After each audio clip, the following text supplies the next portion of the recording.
Fala, criptomaníacos! Sejam todos bem-vindos a mais uma análise semanal das nossas carteiras de longo prazo. Na análise de hoje, vamos, claro, comentar sobre o calendário econômico, quais são os dias, os dados mais importantes. Vamos falar também sobre as possibilidades para o Bitcoin, que continua naquele canal paralelo de alta que eu trouxe para vocês na última edição. Porém, nós temos novas informações que pode fazer com que o Bitcoin saia dessa lateralização. Vamos entender isso, então, nessa edição da análise, ok? Então, vamos falar sobre os dados, os dias e os dados mais importantes dessa semana. Essa é uma semana cheia, onde nós temos a divulgação de dados importantes praticamente todos os dias. Começando hoje, pela segunda-feira, já foi divulgado na parte da manhã o PMI industrial e também como está o PMI industrial ISM. São dados que sinalizam como está a economia americana em relação à produção industrial. Isso traz sinalizações se ela está mais ou menos aquecida, se ela está caminhando no sentido de uma desaceleração ou de uma expansão, um crescimento no setor manufatureiro, ok? Então, todos os dados em relação ao PMI dessa semana, do dia de hoje, vieram abaixo da expectativa, abaixo do ponto 50, justamente sinalizando uma desaceleração. Nada muito considerável, já que eles vieram levemente abaixo do esperado. Como, por exemplo, o PMI industrial, que era esperado 49,30 e veio 49,2. O PMI industrial ISM, que era esperado 47,5, veio 46,6. Aliás, 46,3. Então você vê que, apesar de ter vindo abaixo da expectativa, não vem numa variável muito considerável, ok? Então isso sinaliza que a economia americana está sim desacelerando, mas num ritmo lento, e isso pode, no futuro, dependendo de como vier os próximos dados, trazer aí um contexto de maior recessão, sim, por um período que a economia americana poderia passar por grandes dificuldades. Agora vamos falar sobre os próximos dados. Na terça, amanhã, vai ser divulgado, terça-feira, dia 4, dados em relação à produção industrial na Europa. Porém, o mais importante para a gente é como vai estar as ofertas de emprego, conhecido no mercado como JOLTS. Esse dado vai ser divulgado às 11 horas da manhã e eu considero ele como aí o segundo mais importante da semana. Então, muito cuidado, porque esse dado pode fazer preço. Aí depois, pessoal, na quarta-feira, nós temos outros dados. Temos os dados aí que eu considero mais importantes, sendo o primeiro deles o PMI do setor de serviço. Então, nós vamos entender como está o PMI no setor de serviço para entender se nós podemos esperar uma desaceleração ou uma crescente. Isso vai ter total impacto na inflação. Como nós sabemos, a inflação, pessoal, ela tem no seu componente o setor de serviço, que é o que está causando mais inflação hoje. Então, para mim, o PMI do setor de serviço vai ser o dado mais importante dessa semana. Ele vai ser divulgado na quarta-feira, dia 5, às 10h45. No mesmo dia, um pouco antes do PMI, nós temos a divulgação do ADP, que é a variação de empregos privados, sai às 9h15 da manhã. Então, da quarta-feira, esse é o segundo dado mais importante. Mas da semana, eu consideraria como o terceiro. Então, nós temos aí até agora o PMI do setor de serviços como o mais relevante, a variação de empregos ADP como o mais relevante depois do PMI na quarta-feira, porém, antes desse, vem como vai estar as ofertas de empregos JOLTS. Então, em ADP, JOLTS e, na sequência, o empregos privados, o ADP, ok? Então, nós temos aí outros dados para ser divulgado também na quarta, no dia 5, mas menos relevante. Aí, na quinta-feira, nós temos, como toda quinta, os pedidos iniciais e contínuos de seguro-desemprego. Conforme eu venho mencionando, isso não tem feito tanto preço assim. Porém, no final do dia, às 17h30, nós temos um dado que nós não costumamos monitorar por aqui, que é os saldos de reserva dos bancos centrais americanos. Isso vai trazer sinalizações sobre um ponto que foi mencionado pelo Jerome Powell na sua última coletiva de imprensa após decisão de juros, de que os bancos centrais americanos, a reserva do Fed tem condições de dar liquidez para a crise dos bancos. Então, esse relatório vai realmente mostrar se, de fato, tem essa condição ou não, né? E aí, mas, porém, esse dado não tende a trazer impacto no mercado cripto, a não ser que nós temos essa sinalização que o presidente do Fed estava blefando, tá? Então, se tudo vier em linha com a expectativa, não teremos volatilidade na quinta proveniente dos dados econômicos. Aí, na sexta-feira, nós podemos ter realmente rompimentos de forma mais consistente, com aí o terceiro dado, dependendo de como vier, os dois primeiros que eu já mencionei, o terceiro dado mais importante da semana, nós estamos falando do payroll, né? Que é um relatório completo em relação ao mercado de trabalho, onde nós vamos entender como está o salário médio por hora, ganho médio por hora, média de horas trabalhadas, como está a taxa de participação, taxa de desemprego mensal aí também referente a março, tá? Então, resumindo, em relação aos dados econômicos essa semana e o que pode trazer uma virada de chave nessa lateralização que o Bitcoin está fazendo nos últimos 15 dias aproximadamente, ou seja, ele sair desse padrão de lateralização, são os dados, o primeiro deles na quarta-feira, tá? O dado referente ao PMI do setor de serviços. Depois, o dado mais importante vai ser os JOLTS. Na terça e na quarta, novamente, nós temos esse dado referente à variação de empregos. E, para finalizar, sexta-feira, nós temos aí o payroll, pessoal. Então, esses 4 dados juntos têm o poder de tirar o Bitcoin dessa lateralização. Se eu fosse escolher o qual que pode realmente trazer essa tomada de decisão, eu acredito que vai ser esse dado aqui da quarta-feira em relação ao PMI do setor de serviços. Então, fiquem atentos aí, porque, na minha visão, de qualquer forma, entre quarta e sexta-feira, veremos o Bitcoin tomando uma decisão dessa lateralização. Esperava que isso acontecesse no último domingo, mas devido ali ao PMI chinês, né, que foi divulgado abaixo da expectativa, mostrando uma desaceleração da economia chinesa, isso trouxe um contexto de correção no curto prazo para o BTC, mas nada muito considerável. Esperava que o Bitcoin pudesse aproveitar essa baixa liquidez do final de semana e ir para cima dos 30 mil dólares, mas como nós tivemos esse contexto negativo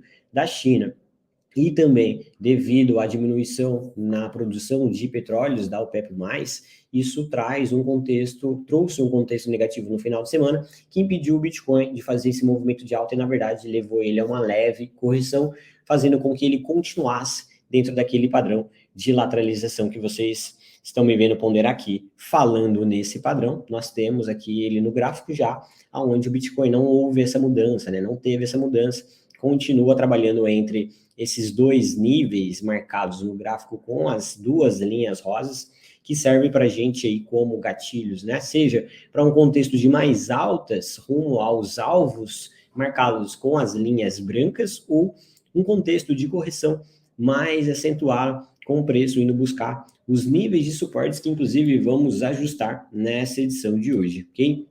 Então, observe que o Bitcoin está iniciando a semana com uma leve baixa, mas o mesmo se repetiu na semana passada, né, Cryptomaniacos? Então, não vamos aqui ficar esperando por grandes tomadas de decisões, a não ser que o Bitcoin consiga romper um desses níveis. E conforme eu mencionei, esses dados entre quarta a sexta-feira têm o poder de mexer nessa lateralização e tirar o Bitcoin dessa lateralização, ok? Então, caso a gente tenha divulgação de dados com contexto positivo, lembrando que nós vamos monitorar isso de perto no nosso Radar Cryptomaniacos Live, que acontece de segunda a sexta, 12h15, no nosso canal secundário, Clube Cryptomaniacos. Então, corre lá, se inscreve também. Vocês que fazem parte do canal vão estar vendo esse vídeo publicado aqui, mas nós monitoramos isso de perto, porque esses dados vão ser divulgados de manhã, e nós vamos, primeiro, atualizar isso para os nossos clientes, né, das nossas plataformas, com antecedência, e depois vamos fazer um resumo aqui para vocês no dia da divulgação do dado. Então, se você quiser saber o desenrolar disso, confira as nossas lives aí todos os dias, 12h15, no canal Clube Cryptomaniacos. Então, pessoal, no contexto de análise técnica aqui do Bitcoin, nós podemos esperar por um início de uma tomada de decisão aí a partir de quarta-feira. Por enquanto, o Bitcoin ainda segue trabalhando dentro desse mesmo canal de alta, então ele está dentro de um canal de alta de médio prazo, mas dentro de um bear market, né? E pode iniciar um processo de correção caso venha perder esse apoio esse suporte aí, ó, dos 26.500 dólares, tá? Isso pode levar o Bitcoin a uma correção mais acentuada, mas uma correção que, por enquanto, seria uma correção natural e até que saudável do mercado, onde a gente pode marcar aqui níveis importantes para o BTC, entre esse nível dos 22.800 dólares, a região dos 23.900 e o nível dos 25 mil dólares, tá? E aí nós temos a possibilidade, então, do Bitcoin vir para esse nível, sem estar iniciando, de fato, uma correção mais acentuada, fazendo algo parecido com o que fez aqui, dependendo, não aconteceria esse candle, né, abaixo dessas médias de 100 e 200 períodos, tá? Então, o Bitcoin pode fazer esse processo de correção dependendo de como vier esses dados. E o inverso também é verdadeiro, tá? Caso esses dados venham com contexto positivo, o Bitcoin pode, tá, conseguir romper esse nível dos 28.900, 29 mil dólares e ir para um processo de continuação no movimento. Por hora, o Bitcoin ainda segue dentro dessa lateralização com pouca mudança, tá? Então, fiquem atentos a um desses rompimentos para vocês terem aí uma melhor direção do preço, para vocês estarem cientes aí das possibilidades e entender para qual lado o Bitcoin pode ir. Afinal, pessoal, ninguém sabe aonde, para que lado o Bitcoin vai, se ele vai de fato para cima dos 30 antes de corrigir, ou se ele vai corrigir antes de fazer o movimento de alta. Nós podemos fazer essas projeções de forma mais assertiva a partir de um desses rompimentos, para a gente ter uma melhor sinalização. Então, seguimos acompanhando e monitorando isso de perto, ok? Agora, vamos falar um pouco sobre as nossas carteiras, vamos entender como as nossas carteiras vão se comportar a partir desse viés do Bitcoin, começando, então, pela carteira HODL. Ok? Primeiro, eu gostaria, você que faz parte da carteira HODL, de enfatizar que a nossa postura defensiva já subiu um pouco mais. Vou comentar sobre isso e quero pedir para você ir direto para a plataforma depois desse vídeo, conferir o último relatório, principalmente você que segue a carteira de forma manual, tá? Então você tem que ir lá e ajustar, subir o seu stop. Nosso stop subiu, estamos garantindo um pouco mais de lucro, tá? Então você precisa fazer esse ajuste. E tá aí o motivo, né, para você fazer a sua automatização. Quem fez a sua automatização, o stop já está ajustado, podem ficar tranquilos, nada a se fazer se você segue a automatização da carteira, tá bom, pessoal? Então, muita atenção aí. Então, vou começar mostrando aqui o que aconteceu com o nosso stop e o porquê estamos subindo esse stop para a carteira HODL, tá? Então, olha só, nosso stop está nessa região dos 22.500 e o que aconteceu da última semana para cá?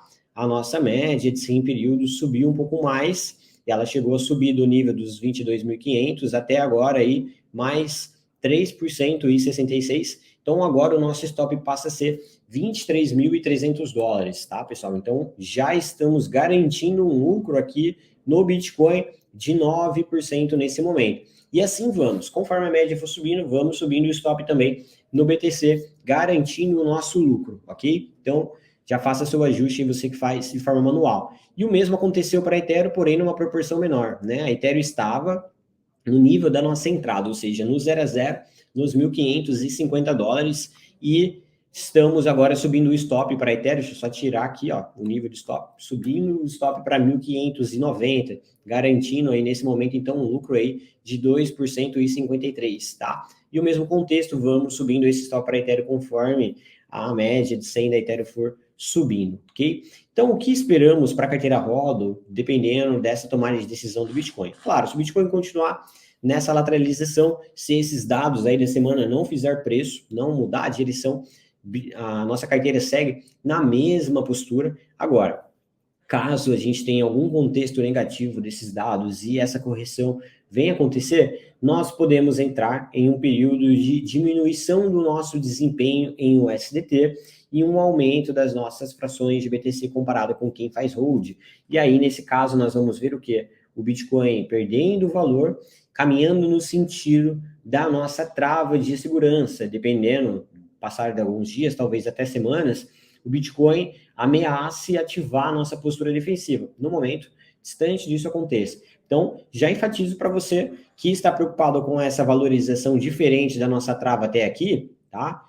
Caso você não esteja confortável com isso, já tome a sua postura aí defensiva, porque seguindo a estratégia da carteira Rolo, o Bitcoin pode fazer toda essa correção aqui, que nós não vamos mexer em nada nas movimentações. Nós temos uma estratégia a seguir no longo prazo, não vamos ficar interferindo nessa estratégia, a não ser que o Guilherme queira mudar a sua movimentação, o seu posicionamento. Mas seguindo a estratégia da carteira, ficaremos posicionados. E caso a gente tenha esse contexto negativo, nós provavelmente vamos ver uma queda do BTC caminhando no sentido da nossa trava, e aí nós podemos ver a nossa postura defensiva sendo ativada e desativadas algumas vezes, caso isso se concretize. Eu não acho que isso vai acontecer nessa semana, acredito que isso talvez, se for acontecer, vai demorar vários dias após a confirmação do rompimento da lateralização, que no caso poderia acontecer a lateralização aqui, vamos supor, na quarta-feira, que é o primeiro dado, o dado mais relevante para mim. Aí demoraria vários dias, talvez semanas, para o preço chegar aqui na nossa trava, mas isso poderia acontecer, ou seja, o que nós esperamos para essa semana é uma diminuição, uma queda do BTC, dependendo do contexto macro, o que vai trazer uma diminuição do nosso retorno na carteira em dólares, ok? E o mesmo vai servir para Ethereum dentro desse contexto, então. Perfeito, criptomaníacos? Em relação às altcoins, que vocês estão ansiosos para saber qual é o momento que vamos adicionar altcoins, olha só o que aconteceu com a dominância, né? Continuou trabalhando no mesmo patamar nas últimas 3 semanas, está iniciando a terceira semana dentro desse nível.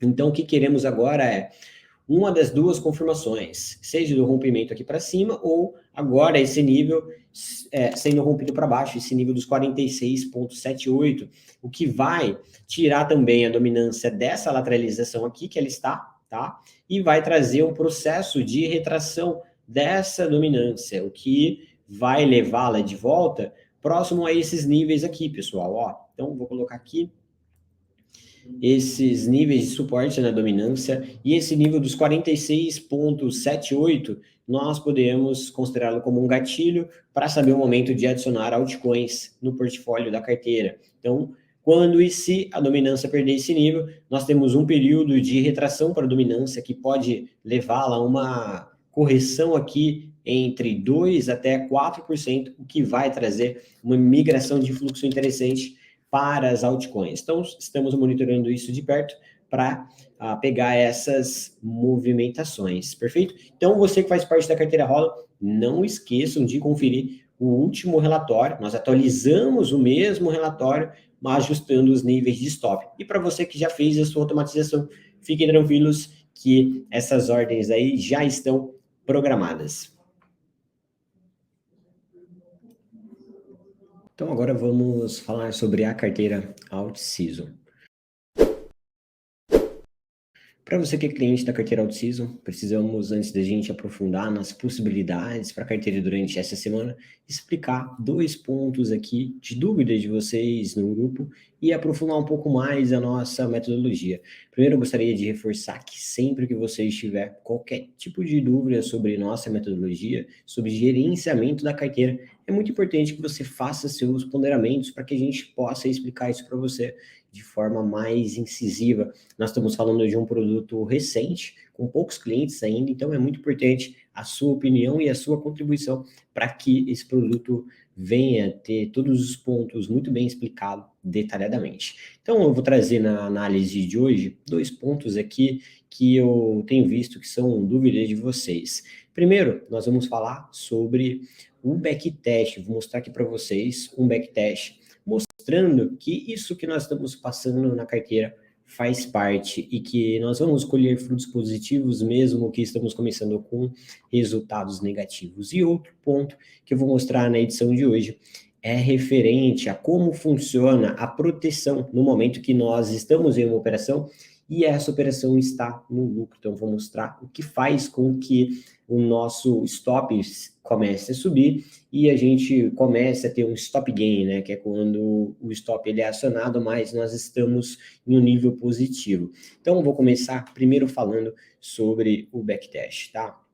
Eu quero apresentar para vocês esse gráfico aqui, onde nós temos todas as condições da carteira, né? A entrada no rompimento do nosso gatilho ou entrada nos níveis de processos de correções, tá? E aqui nós temos essa tabela. Essa tabela, quando eu clico nela, observem o seguinte, ó, no meio dessas duas linhas azuis, quando eu clico nessa tabela aqui, aparece duas linhas cinzas no meio dessas linhas azuis. E aí, agora, só para ficar mais claro isso para vocês, eu vou tirar essas duas linhas azuis para vocês visualizarem de forma mais clara essas duas linhas cinzas, tá? Então, observem o seguinte, quando essas linhas são movimentadas, vocês vão ver que modificam aqui o nosso lucro, modifica o número de trade com lucro, taxa de acerto e expectativa matemática. Vamos a um exemplo, olha só, vou levar essa linha para esse período aqui. Então, observem que a tabela atualizou para outras condições, tá? E vou colocar aqui, novamente, no período que ela estava e voltamos para essas condições, tá? Vocês vão ver no final que depois eu vou mostrar qual é o resultado desse backtest, levando em consideração uma mostragem grande, tá? Então, olha só, Criptonicos, por que eu estou mostrando isso para vocês? Porque nós estamos em um período, né, muito parecido com esse aqui, que é onde está o nosso período de backtest, tá? Nós estamos num período onde a Ethereum, ela rompeu acima da média de 100, alguns ativos também fazem parte da nossa carteira, outros já voltaram abaixo, e eles estão rompendo e desrompendo essa média, causando o que a gente chama de violinadas, que quando a gente entra, o preço pega o nosso stop, depois volta a subir, a gente entra a comprar de novo, vai lá, volta no nosso stop, depois volta a subir, e esse processo vai se repetindo, tá? E aí eu quero mostrar para vocês o seguinte, que isso, dentro dessa janela de tempo, tá? Nós tivemos aqui um prejuízo líquido, ou seja, já levando em consideração que a Ethereum faz parte de 10% do capital, de menos 0,53%. Tivemos 2 trades em Ethereum nesse período, nenhum desses trades foram assertivos, e aí nós tivemos uma expectativa matemática muito baixa. E aí eu quero ponderar o seguinte, essa tabela aqui onde estou fazendo os registros, né, os resultados, para fazer o fechamento de resultado mensal com vocês, nós temos aqui, ó, eu destaquei as movimentações em Ethereum. Então, nós tivemos uma movimentação em Ethereum que ficou uma diferença ali de $3, praticamente no 0 a 0, e tivemos uma segunda movimentação em Ethereum que aconteceu no meio, né, do mês de março, onde nós fechamos negativos aqui, 0,75. Então, estou mostrando isso para vocês, para ponderar que nós estamos em um período muito parecido com esse de 2019, onde Ethereum ficou rompendo e desrompendo dentro de uma janela pequena a nossa região de entrada, e aí houve aqui algumas violinadas. E aí vocês vão ver que esse cenário ele vai mudando também, tá? Então, por exemplo, aqui nesse caso, olha, nós tivemos desse período aqui de 2019 até março de 2020, nós tivemos uma tendência de baixa, uma tendência de alta, depois um derretimento e depois mais uma tendência de alta. Nesse contexto, sem levar uma consideração um período maior, nós já tivemos um resultado positivo, mesmo que nós tivemos apenas 5 movimentações, ou seja, 3 a mais, além dessas 2 que já aconteceram. Número de trades com lucro, olha só, foram 3 dos 5, ou seja, uma taxa de acerto nesse caso passou de 60%. Então quer dizer o quê? Que depois daqueles 2 trades, tiveram mais 3 assertivos que já levou a Ethereum para um contexto positivo de 6%, criptomaníacos, e uma expectativa matemática de 1,24. E aí aqui nós podemos ir além, né? Nós estamos falando o seguinte, 9 de julho de 2019, eu posso colocar aqui para 9 de julho de 2020, para a gente ter o mesmo contexto, tá? Da carteira. Então, vou colocar aqui 9 de julho de 2020. Então, um ano depois, nós continuamos com os mesmos números de trades, 5 trades, tá? E, nesse caso, não mudou o backtest, ou seja, não aconteceu movimentações dentro desse período que eu ajustei. E aí, nós estamos falando agora para um período de um ano, né? Aqui nós estamos falando de meses, 3 meses, né? Foi aquele primeiro período que nós avaliamos, que foi aqui mais ou menos em outubro. Nós estamos falando, olha só, desse contexto inicialmente que nós estávamos avaliando, que é um contexto parecido, julho, agosto, setembro, outubro, 3 meses. Nós lançamos a carteira em janeiro também, então tivemos aqui os mesmos 3 meses que nesse período. E por que eu estou mostrando isso para vocês? Mostrando isso para vocês por quê? Porque essa é uma carteira onde ela se tem, de fato, uma expectativa matemática baixa. ela tem uma taxa de acerto baixa. Mas vocês viram aqui, dentro desse contexto de um ano que eu coloquei, que mesmo com apenas 3 trades a mais do que esses 2 inicialmente que foram prejuízos, o produto já passou para um contexto positivo. Backtest, aliás, que aqui nós estamos falando de um ativo da carteira, tá? Então, vou utilizar um ativo como exemplo para isso. E aí, nesse contexto, então, mesmo com uma taxa de acerto muito baixa, nós tivemos um contexto positivo no longo prazo. E aí, nós podemos agora ampliar isso daqui para uma amostragem maior, para vocês entenderem qual que é o impacto disso tudo no longo prazo e para realmente mostrar que esse é uma estratégia que tem uma taxa de acerto baixa, porém, mesmo assim, no longo prazo é uma estratégia lucrativa, tá? Por quê? Porque ela tem uma taxa de acerto baixa, porque ela carrega tendências, então não se tem muitos trades. Por exemplo, olha só, na Ethereum, de 2017 para cá, seguindo a nossa estratégia, teríamos apenas 24 movimentações. Então não é uma estratégia com muitas operações. Ela é uma estratégia que quando a operação caminha, a gente fica por semanas, meses, né, no contexto aí talvez de semestres, carregando essa posição. Então, nós temos uma operação que acerta, que é muito lucrativa, e várias outras que erramos, que são com prejuízos pequenos, como estamos acontecendo agora. Stop de 0,3, 0,4, 0,5, 0,6% de stop por trade, tá? E aí o que acontece? Olha só, dentro desse contexto, qual que seria o lucro líquido em Ethereum, tá?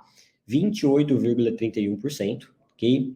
Sendo que desses 28,30%, nós tivemos 24 trades, apenas 11 trades positivos, sendo que a maioria dos trades foram negativos, foram stops criptomaníacos, ó, 13, ou seja, a nossa taxa de acerto ficou em menos de 50%, expectativa matemática de apenas 1,18, e mesmo assim, o produto, a estratégia para Ethereum se manteve lucrativa em 28,31% líquido, tá? Então, nós vamos ver isso acontecendo em vários cenários aqui, tá? Independente de qual é o cenário, quando a gente faz o ajuste aqui dessa ferramenta de backtest, que é uma ferramenta interna, mas hoje eu decidi trazer e explicar um pouco mais para vocês. Veja só, olha aqui, nesse contexto nós tivemos, pegando esse período aqui de 2020, 15 trades em Ethereum, onde 6 foram com lucro e 9 trades no prejuízo, onde a nossa taxa de acerto ficou em 40% e mesmo assim um retorno de 15,81%. Então isso aqui é para mostrar para vocês e apresentar, contextualizar de que não precisamos sempre ter uma taxa de acerto maior, uma taxa de acerto grande e conseguimos entregar uma estratégia com resultado, mesmo que a taxa de acerto da estratégia seja menor. E conforme eu venho orientando e conversando com vocês, nós já esperávamos que isso acontecesse. Isso já está precificado na nossa estratégia, e é por isso que ficamos tranquilos e conseguimos nos manter firme nessa estratégia, porque nós sabemos que é, de fato, uma estratégia de baixo acerto, porém, quando a gente acerta, nós carregamos uma tendência. O que abre margem agora para a gente falar justamente sobre essa questão de carregar essas operações por mais tempo. Em que momento isso acontece e como é feita a proteção dessa tendência, tá? Então agora eu vou só voltar para o outro gráfico aqui, para a gente estar com um gráfico um pouco mais limpo para falar sobre esses pontos. E aí, criptomaníacos, olha só, eu vou pegar aqui um exemplo, tá? Para a gente saber como nós faríamos a administração da operação, ok? Então, eu vou pegar esse exemplo aqui de setembro de 2020, que foi quando a Ethereum rompeu acima do nosso gatilho e depois não caiu mais abaixo, tá? Nessa linha verde aqui, ó, ela rompeu, testou aqui e depois, na verdade, aqui que não caiu mais abaixo. Então, ó, aqui, ó, mais uma vez, nós teremos violinada aqui, até que a tendência pegou a nossa entrada foi ativada e a tendência de fato caminhou. Então, dentro desse contexto, ó, por exemplo, aqui a gente poderia a gente viu o ativo subir 16% e depois corrigir, depois subiu um total de 23% e na sequência o preço caiu 12%. Dentro desse contexto, a gente não teria feito nada, não teria feito vendas parciais, não teria subido o stop. A gente sobe o stop, pessoal, conforme essa linha azul aqui vai subindo, tá? Então, para responder a dúvida de vocês de em qual momento nós vamos subindo o stop, o nosso stop na operação, a nossa proteção, ela vai subindo conforme essa linha azul vai subindo junto. Então é por isso que nós não fazemos vendas parciais. Por quê? Vamos pensar que aqui, olha só, nós tivéssemos feito uma venda em Ethereum. Por quê? Porque ela já subiu bem, afinal, nós já pegamos um lucro dentro desse contexto de 78%. E aí, muitos de vocês, talvez, aqui perguntaria, Bruno, por que nós não fizemos uma venda parcial em Ethereum? Afinal, ela corrigiu aqui 22%. Subiu 70, caiu 22, e muitos de vocês perguntaria, quando é que vai haver uma venda? Poxa, já caiu mais de 20%. Não faríamos essa venda porque a nossa trava estaria aqui embaixo, nessa linha azul. Então, dentro desse contexto, a gente ficaria posicionado nessa queda de 22% em Ethereum e continuaria carregando essa posição. E se eu tivesse feito aqui uma venda, pessoal, tudo bem, teria de fato corrigido, mas depois eu não teria um outro motivo para entrar, e aí eu ficaria de fora de toda essa alta que a Ethereum fez na sequência aqui, pegando uma alta dentro desse contexto de mais de 200%. Então eu teria voltado no bolso 77, mas teria ficado de fora de uma alta de 200, e é isso que não queremos. E aí, para responder a dúvida de vocês, quando a gente entrar em um ativo e a tendência a caminhar, nosso stop gain vai passar a ser essa linha azul que vai subindo gradativamente conforme o preço for formando nova estrutura de alta e fundos ascendentes para a gente poder ir subindo esse stop, fazendo essa administração, ok? Então, gostaria de trazer esses conhecimentos, porque eu sei que muitos de vocês estão com dúvidas. Também é um produto relativamente novo, apesar de ter 3 meses, nós fizemos aí menos de 15 movimentações nesses 3 meses, então é importante ponderar isso, porque afinal das contas essas dúvidas vão surgindo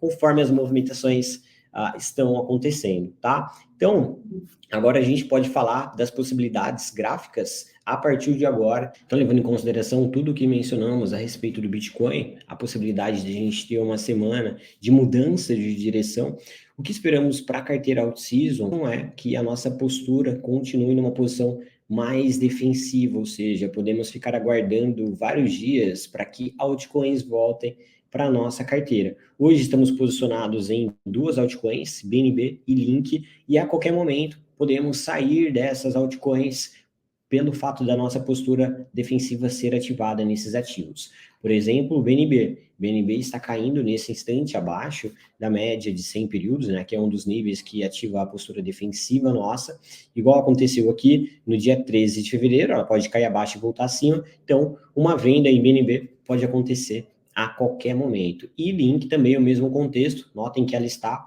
ainda acima do indicador, mas caminhando para ativar a nossa postura defensiva em BNB. E as outras moedas, nós já continuamos na postura defensiva, né? Mana saímos hoje cedo, Matic também, EVE já estávamos de fora, Uni já estávamos de fora e Gala também saímos hoje cedo. Então, apesar, né, da gente ter comprado um nível mais alto e ter vendido essas altcoins, observem que ela está nos prevenindo dessa queda, apesar da gente ter tomado um stop e o preço ter causado uma desvalorização no curto prazo com essa venda. Então, basicamente, o que esperamos para a carteira é que nós vamos ficar em um período de postura defensiva, se de fato essa análise que eu fiz do Bitcoin hoje se concretizar, ou seja, se entrarmos em um período de correção do Bitcoin sem a dominância começar a corrigir, ou seja, com o Bitcoin corrigindo, ainda mantendo a sua dominância, isso vai trazer um fluxo desinteressante, não só para o BTC, mas também para as altcoins. Então, muita atenção aí, que a carteira de tesouro pode realizar vendas a qualquer momento, e se você não está automatizado, sugiro que fique atento e também faça a sua automatização para que essas vendas aconteçam para você no momento que ela tem que acontecer e você não demore para fazer as suas realizações, ok? Então, criptoamigos, carteira out-season tende a continuar com a maior parte do capital agora em dólares e pode ser que a gente entre num período que não aconteça movimentações, mas nós vamos monitorando isso passo a passo de perto aqui nas nossas análises, ok? Então, agora vamos falar, pessoal, da carteira Outfactor. Para você que faz parte da carteira Outfactor, nós estamos entrando em um período onde nós podemos ter quedas no mercado, caso o meu viés do BTC se concretize. Então, isso pode levar a carteira Outfactor a assumir uma postura defensiva caso a nossa trava seja acionada. Então, primeiro, quero reforçar que nós vamos ter uma atualização na nossa trava a partir de agora. Nós sabemos que nós temos essa linha azul que vocês estão vendo na tela, como a nossa trava de segurança original, porém, ela é uma trava de longo prazo e às vezes demora para o preço chegar nela. E aí nós estamos vendo essa trava nesse momento na casa dos $19.500. Não queremos sofrer com toda essa correção para adicionar uma postura defensiva. Então, por isso, nas últimas edições, nós adicionamos esse nível dos 22.500 como um nível de trava até que essa linha azul chegue nessa região, até que o preço volte a formar uma estrutura ascendente por aqui.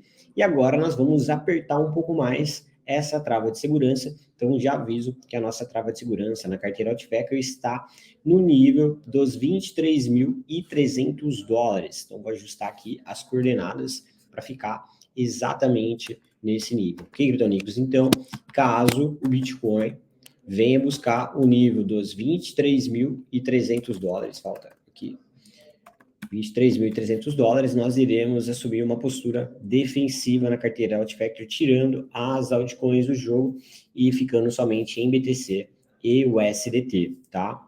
Então, nós podemos ter aí uma correção, né, no BTC com o rompimento do nível de gatilho, que vai justamente levar, tá, a carteira Outfactor a assumir essa postura defensiva. Agora, falando um pouco sobre as últimas movimentações, no último domingo, ontem, nós fizemos algumas mudanças nas altcoins. Então, nós tiramos da nossa carteira a altcoin NEL, CRV, FIO e SNX, e entrou novas altcoins aqui, que foi a GRT, FTM, ZIL e HBAR. Então, vamos olhar aqui para as altcoins que ficaram. As que ficaram foram RNDR, ficou também ali do Finance, LRC, FXS, Sol e Didix. Por que essas altcoins permaneceram, criptomaníacos? Porque elas estão com estruturas ascendentes afirmadas e com chance de continuar subindo, além do fator momento, que é o requisito para a gente adicionar uma moeda em nossa carteira, tá? E as altcoins que entraram são as que estão também com boas oportunidades caso o movimento de alta se concretize. Porém, gostaria de reforçar que caso esse movimento de alta não se concretize e a gente tenha essa postura defensiva sendo acionada, nós podemos entrar em um período onde a carteira vai ter um desempenho negativo. Então, muita atenção e muito cuidado, esteja ciente disso, ok? Então, esperamos aí uma definição dessas altcoins para essa semana, quanto à continuação dessa tendência de alta ou não, com essas formações de fundo ascendente que foram feitas, e também esperamos uma tomada de decisão do Bitcoin, que pode acionar a postura defensiva na carteira Outfactor. Qualquer dúvida, estamos à disposição.